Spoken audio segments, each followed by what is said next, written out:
Why are you doing that? I have a number of reasons. Depuis des années, les guerres de gangs gangrènent la ville de Jacksonville au point d'en avoir fait l'une des villes les plus meurtrières des États-Unis. Cependant, la guerre la plus médiatisée est celle qui oppose KTA à ATK, incarnée par deux rappeurs de la scène drill de la ville, Young and Ace pour ATK et Foolio pour KTA, qui depuis s'est fait éteindre. D'ailleurs, je vous ai fait deux vidéos sur le sujet, une sur la guerre entre KTA et ATK et une sur le décès de Foolio. Le lien apparaît juste là. Si vous avez trouvé que l'histoire entre ces deux rappeurs est insensée, l'histoire que je m'apprête à vous raconter ici va encore plus vous choquer. Yo tout le monde, ici c'est Chris d'Iconic et bienvenue dans un nouvel épisode d'Affiliate. Alors tout est déjà résumé dans le titre. Un père livre son propre fils impliqué dans un meurtre.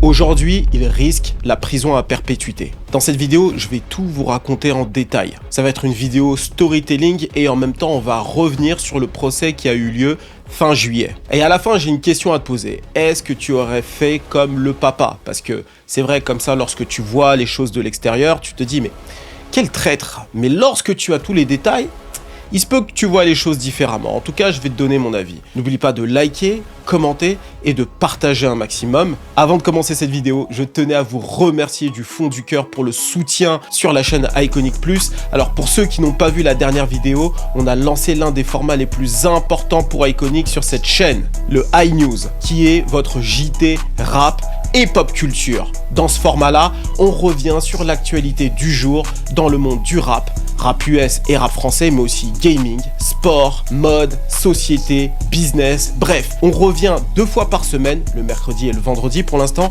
sur l'actualité de toute cette pop culture. L'idée pour nous, c'est de se placer comme étant le JT pop culture numéro 1 sur le marché français. Alors j'ai vu des comparaisons avec Hugo Décrypte, j'ai aucun problème avec ça, mais sachez que si vous regardez il y a 4 ans à peu près, ou 4 ou 5 ans, vous verrez qu'on avait déjà lancé ce format iNews sur cette chaîne. On revenait déjà sur l'actualité de la pop culture et du hip-hop. C'est juste que c'était beaucoup trop tôt, donc on préfère le relancer que maintenant. D'ailleurs, dans ces épisodes-là, il y a à chaque fois des bons plans. Là, par exemple, en ce moment, c'est chez Uniqlo. Il y a des réductions, on est en partenariat avec eux. On vous met des liens, d'accord? Donc, il y aura des liens pour Nike, Foot Locker, pour des voyages, pour toutes sortes de choses. Donc, abonnez-vous à cette chaîne, regardez, encouragez-nous encore une fois. On a apprécié, merci à vous. D'ailleurs, on s'est lancé un défi. On veut atteindre les 50 000 abonnés sur cette chaîne d'ici le 30 septembre.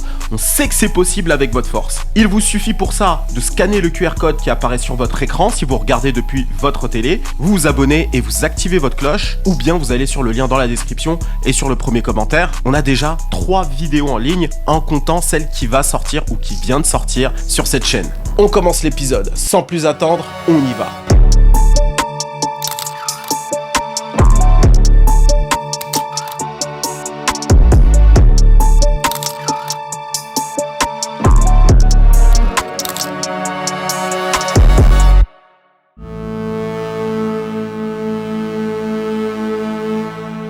Jacksonville 2019. La guerre entre KTA et ATK fait rage. Nombreux sont les 10 soldats qui tombent dans chaque camp. Une véritable hécatombe devenue divertissement pour les réseaux sociaux. One person is dead following a shooting outside a convenience store in West Jacksonville. Those 2 shootings, one near a school and the other happened 5 miles apart. That breaking news in Jax Beach, where neighbors tell Action News Jax a man killed overnight is a father of 3. Parmi les soldats qui se font le plus remarquer cette année-là, il y a un certain Willie Addison, alias Boss Goon. Boss Goon connaîtra un retentissement particulier dans les médias et sur la toile. C'est un visage important du clan ATK pour son CV de criminel bien rempli et bien sûr pour n'avoir jamais balancé malgré sa longue peine. 10 years on 10, man. 10 toes down, man. No black and call lights, no gay shit, no policing. No, man, just all the way solid, man. Après 6 ans d'emprisonnement pour cambriolage et parjure, Willie était enfin libre depuis juin 2018. Et son but était de s'éloigner de la criminalité pour se concentrer sur sa nouvelle passion, le rap. Oui, il voulait devenir la nouvelle star du rap de sa ville. Il choisit donc le pseudonyme Boss Goon, un blaze qui parle donc de lui-même, et il se fait globalement remarquer très rapidement pour sa musique d'antagoniste.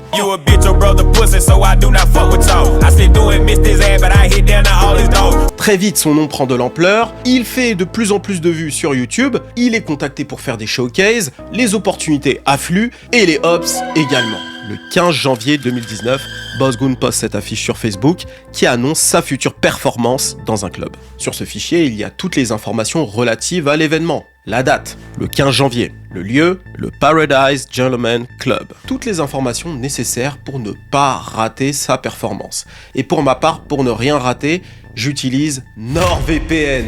Merci à eux de sponsoriser cette vidéo. NordVPN, c'est bien plus qu'un VPN. Tu peux, grâce à ses fonctionnalités, masquer ton IP et chiffrer toutes tes données pour garder ta navigation 100% privée. Mais ce qui est encore mieux, c'est de pouvoir changer d'emplacement virtuel. Par exemple, accéder au catalogue US de Disney+, ou encore enlever les pubs sur YouTube en te connectant à l'étranger. En un clic, c'est fait. Et aussi, il y a certains sites que vous aviez l'habitude de consommer pour vous BR. Ils ne sont plus disponibles. Eh bien, vous utilisez NordVPN. Vous vous connectez à une adresse IP dans un pays étranger et vous avez accès à absolument tous les sites que vous voulez pour vous BR. Voilà. Comme d'hab, j'ai une offre que tu ne peux pas rater. Obtiens 4 mois d'abonnement supplémentaires sur les abonnements NordVPN de 2 ans, soit l'équivalent de 3 € par mois. C'est satisfait ou remboursé sur les 30 premiers jours, donc tu peux tester. Pour profiter de l'offre, scanne le QR code ou va sur le lien qui se trouve dans la description et sur le premier commentaire. Donc je vous laisse aller profiter de l'opportunité et moi, je reprends cette vidéo. Alors comme je l'ai dit, sur cette affiche, il y a toutes les informations relatives à l'événement. En somme, c'est du pain béni pour des individus qui souhaiteraient lui faire du mal. On arrive au soir de l'événement, le 15 janvier 2019. Une pure célébration pour lui après tant d'années derrière les barreaux. Pour marquer le coup, il tient à inviter ses proches. Il y a donc sa sœur qui était présente, son père Abdul Robinson Sr, alias Blue. Il y a aussi son frère Abdul Robinson Jr, alias Crazy K, et enfin 3 autres proches. Donc ça fait une petite équipe familiale. Après sa performance, il reste dans la soirée. Il va même rester jusqu'au bout, c'est-à-dire 2h du matin avec ses proches. C'est quand même le moment pour lui de profiter un maximum, c'est son moment. Et suite à quoi, il quitte le club, lui et ses proches. Ils rejoignent leur voiture, une Chevrolet Tahoe, une belle SUV pouvant transporter tout ce beau monde. En guise de chauffeur, c'est le père qui s'y colle, c'est-à-dire Abdul. Il sort du parking et prend une ligne droite pendant à peu près 7 minutes. C'est le temps qu'il a fallu à ses hops pour lui tendre une embuscade et ouvrir le feu sur lui.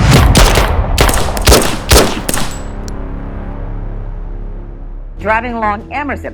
Seconds later, 2 other cars follow, and at the bottom of your screen there, you'll be able to see a group of people. They turn their heads in that parking lot as witnesses say the gunfire just broke out. Une centaine de coups s'abattent sur la Chevrolet Tahoe. Boss Goon et ses proches sont touchés. Abdul Robinson Jr. est touché 2 fois au visage. Le père reçoit 2 balles dans le dos, mais aucun point vital n'est atteint. Mais on ne peut pas en dire autant de Boss Goon qui a été gravement blessé et dont l'état empire de seconde en seconde. Le père réalise que le destin de tous ses proches est donc entre ses mains. Et c'est là qu'il décide de rouler le plus vite possible vers l'hôpital le plus proche. Malheureusement, les efforts du père ne seront pas suffisants puisque Boss Goon perd la vie sur le trajet. I was driving, I could hear Willie making this guggling noise, and I hold his hand while I was driving. You know, 'cause I didn't want him to die, feel like he died alone. Pour le reste du groupe, ils seront pris en charge par l'hôpital et réussiront à s'en sortir. Même Abdul qui a été touché 2 fois au visage. Many of those victims just getting out of surgery this morning. The family members telling me they are expected to make a full recovery. Unfortunately, Willie Addison did not. He died of his injuries, and his family and friends tell me he did not deserve to be shot.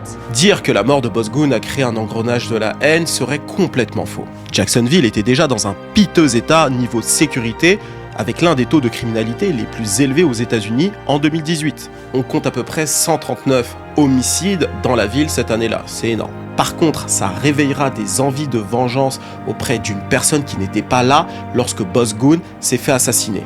Et il s'agit de l'un de ses frères, Hakeem Robinson, alias Keiso.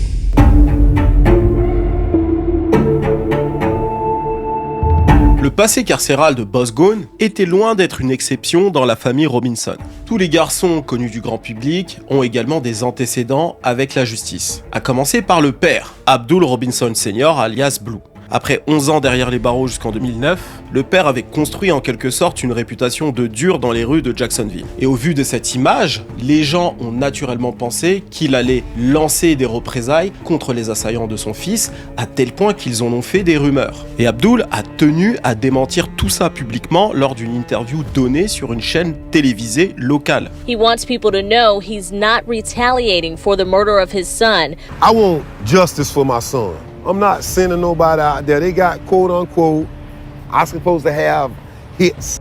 Depuis sa libération en 2009, Blue n'a quasiment pas eu de problème avec la justice. Did 11 years in prison, got out 2009, haven't been in no trouble with the law until a couple of months ago. Nothing serious. Il tient simplement à ce que justice soit faite. Une véritable preuve de sagesse. Bon, je peux pas en dire autant de l'un de ses fils, Kayso. Alors, qui est Kayso ? C'est un rappeur, mais surtout un membre de gang. Il fait partie de ATK, le gang de Young and Ace, mais aussi de NHG, No Hospital Gang, un espèce de collectif hybride de plusieurs gangs qui réunit notamment celui du gang de son grand frère défunt, en plus de ATK. Bref, c'est un gangster. Après la mort de son grand frère, Kayso lui aurait lancé une série de représailles, mais il y a un hop en particulier qui va le rendre spécialement foudrage. Alors, si tu as regardé ma vidéo sur Jacksonville, tu es au parfum que la culture de la drill s'est fortement développée sous l'impulsion de Foolio. Les rappeurs n'hésitent pas à se moquer des personnes mortes dans leur musique afin d'amener de la visibilité par un jeu de shock value. Concept dont je vous parle depuis plusieurs années maintenant. Et parmi ces artistes drill de la ville, il y a un certain Charles McCormick Jr. alias Lil Buck, un membre du gang ennemi à celui de Kayso, qui a osé se servir de Boss Gun dans les lyriques d'une chanson qu'il était sur le point de sortir. Il aurait dit « Smoking on Willie ». Alors, « Smoking on Willie », c'est une manière de dire « fumer les cendres de Willie Boss Gun ». Ce morceau n'était même pas sorti, ce n'était qu'un snippet. Et il est arrivé aux oreilles de Kayso. À partir de là, il est rentré dans une colère noire. Suite à ça, le membre de KTA décide de rediriger ses représailles sur Lil Buck. Pour ce faire, il réunit deux potes à lui. Dominic Barner alias Butter, Leroy Whittaker alias ATK Scotty. Butter bigot Lil Buck sur Instagram. Il le nasme, mais surtout, il trouve toutes les infos sur lui. Son adresse, sa voiture, sa vie globalement. Bon, il avait retrouvé un job dans un centre commercial local. Information importante. Et donc, Kayso, ATK Scotty et Butter se rendent chez Lil Buck. Ils attendent en bas de chez lui, mais personne ne descend. L'op est en vacances. Pas grave, ce n'est que partie remise, ils reviendront. Mais pour la deuxième tentative, Kayso ne choisit pas une date au hasard. Il choisit le 15 janvier 2020, la date anniversaire de la mort de son frère. Et donc, les trois membres de ATK retournent devant chez Lil Buck, discrètement, et attendent patiemment dans leur Nissan que ce dernier daigne sortir de chez lui. Au bout de quelques heures, la cible finit par sortir de chez elle. Il est temps de passer à l'action. Non. Finalement, ils vont plutôt le suivre discrètement jusqu'au centre commercial local. Il se rend à son job. Lil Buck avait trouvé un job pour se réinsérer et Kayso, Butter et ATK Scotty vont le suivre jusque là-bas. Mais eux ne vont pas sortir de leur voiture, ils vont rester terrés à attendre qu'il finisse son job. Le plan initial, c'était quoi ? Lil Buck finit de bosser, il rejoint sa voiture, Kayso et ses gars se pointent juste devant sa voiture, ils sortent une arme, lui tirent dessus depuis leur voiture, le fument, démarrent en trombe et foutent le camp. C'était ça le plan. Et donc, une fois arrivé sur le parking du centre commercial, Kayso décide d'appeler en vidéo Instagram l'un des hops du même camp que Lil Buck. Et il lui dit ceci: « We caught one of you boys lacking ». En traduction littérale, on a eu l'un de tes gars qui manque, donc lacking, de vigilance, en gros. Mais il ne lui dit pas qui. Plusieurs heures plus tard, à la fin de son service, Lil Buck sort du centre commercial. Pour ATK, il est temps d'être actif. Mais le plan va changer. Peut-être qu'il devait se rendre dans sa voiture et qu'il a décidé d'aller ailleurs, ce qui les a fait paniquer. Et du coup, Kayso décide finalement de changer complètement le plan et décide d'attaquer directement Lil Buck. Il met un ski mask, prend son arme automatique et se lance à la poursuite de son opposant. Ce dernier le voit, il court. Mais cette course ne durera pas très longtemps. Kayso lui tire dessus, Lil Buck s'écroule, touché.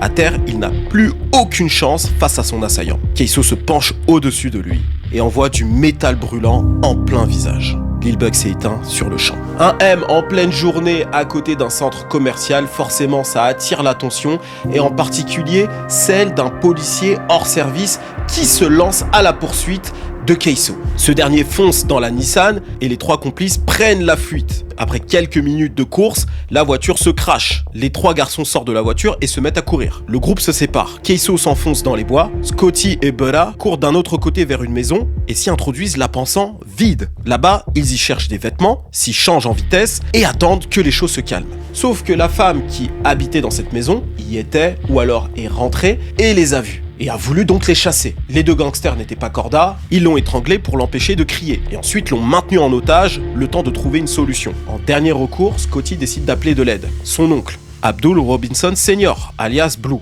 le père de Keiso et de Boss Gun.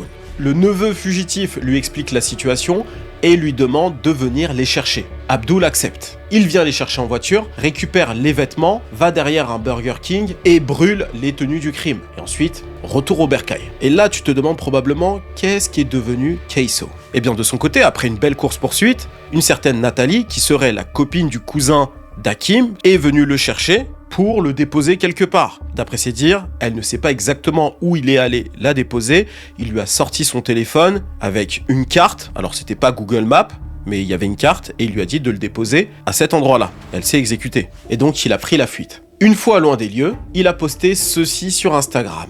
Éteindre un mec, puis se faire une pédicure.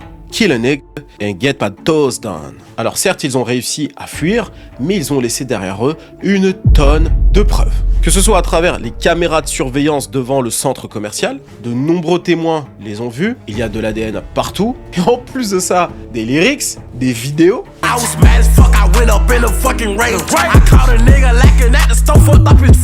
Keiso a même fait un clip avec l'arme qui a servi à éteindre son opposant. Il faut dire que Keiso, c'est self-snitch de bâtard. Regarde ce bail.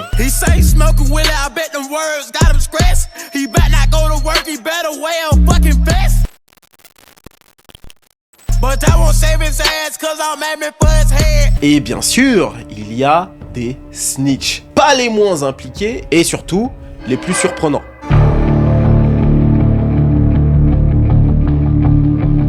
Le 23 juillet 2025 marque le début du procès d'Hakim Robinson alias Keiso et de Leroy Whittaker alias ATK Scotty pour le meurtre au premier degré de Charles McCormick Jr. alias Lil Buck. Donc il manque déjà un gars, hein. Ils étaient 3 sur le coup et pourtant ils ne sont que 2. Le procureur de l'affaire est chargé à bloc. Il a un tas de preuves contre Leroy et Keiso et surtout il a des balances. Et parmi elles, il y a Dominic Barner, alias Butta, donc le 3e complice, et Abdul Robinson Sr., alias Blue, le père de Keiso. Avec le papa qui témoigne contre son fils, on est dans une situation hors du commun. Déjà lors de l'opening statement, le procureur de l'affaire était en pétard. Il a donné des détails sur le M de Lil Buck à gerber. Mais ça, pour faire réagir le jury. Each and every pull of that trigger resulted in hot metal tearing in to Charles McCormick's body. Hot metal slashing open his flesh.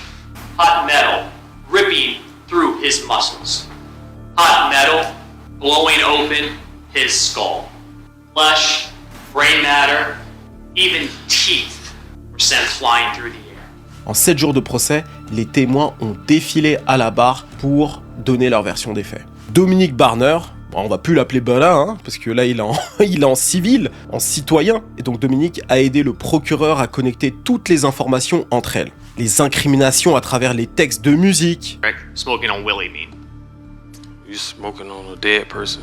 La reconnaissance à l'appartenance à un gang, et bien sûr toute la préméditation du plan, son exécution, jusqu'à la fuite improvisée avec l'aide du père de Keiso. Et justement, parlons du père. Comme tous les témoins de cette affaire, il est monté à la barre pour témoigner contre son fils. Ça a duré plusieurs heures. Et à un moment donné, le procureur lui a posé une question très directe concernant la vidéo où on voit son fils en train de M Charles McCormick alias Lil Buck. Il lui demande ceci. Qui est sur cette vidéo? Il marque un temps d'arrêt, il baisse les yeux et il finit par répondre. Who is the person that was captured on the video recording shooting Charles McCormick?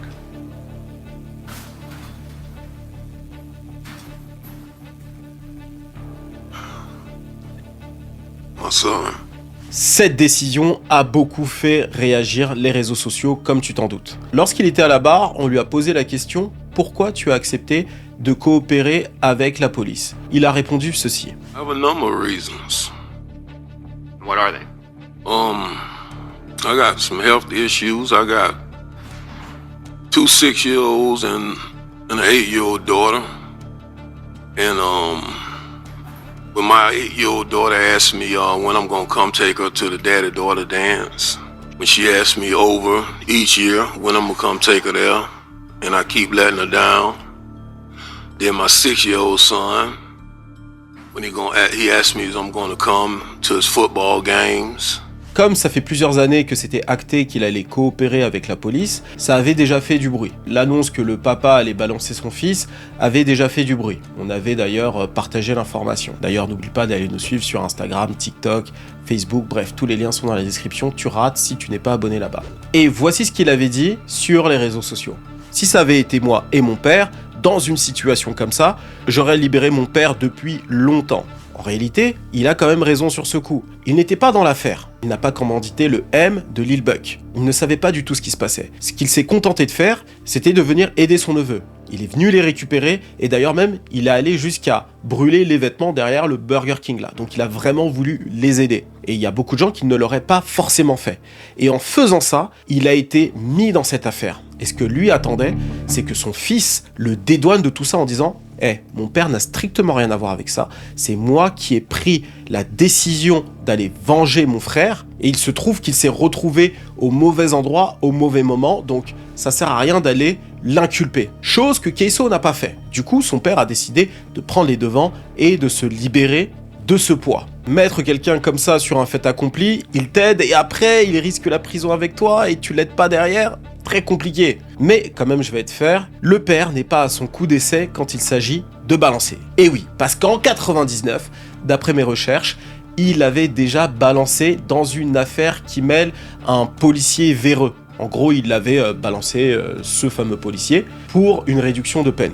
Et après ça, il aurait été, parce que ça je suis pas totalement sûr, indique pendant plusieurs années pour les forces de l'ordre. Et en plus de l'affaire avec Keiso, il était mêlé à une autre affaire avec son autre fils, Abdul Robinson Jr., Crazy K il se fait appeler. Et en fait, les policiers lui ont proposé un deal si il coopère dans les affaires de ses 2 enfants. Chose qu'il a acceptée. Et donc, il aide les policiers à faire tomber ses 2 fils. Donc il n'y en a pas qu'un seul, pas que Keiso, son autre fils aussi. Avec une avalanche de preuves et des témoins, le jury a mis 4 heures pour délibérer. Hakim Robinson et ATK Scotty sont reconnus coupables de M au premier degré. Voici d'ailleurs la vidéo où on voit Hakim réagir au verdict. Ils encourent la peine à perpétuité dans une prison de la Floride. Mais ce n'est pas tout pour Hakim. En plus de cette affaire, il est accusé de M dans une autre affaire, celle de Lil Bibi, le pote de Foolio. Si tu remates la vidéo sur la guerre à Jacksonville, je parle de ce fameux Lil Bibi. Et dans cette même vidéo, je suis quasiment certain de t'avoir partagé le moment où il est en interrogatoire et que les policiers lui annoncent qu'il est accusé de meurtre sur ce jeune garçon. La vidéo est devenue virale. We have a warrant for your arrest for murder today. What? Yes. For what? You want your lawyer, so I can't tell you no more, but you'll be in trouble. What the hell?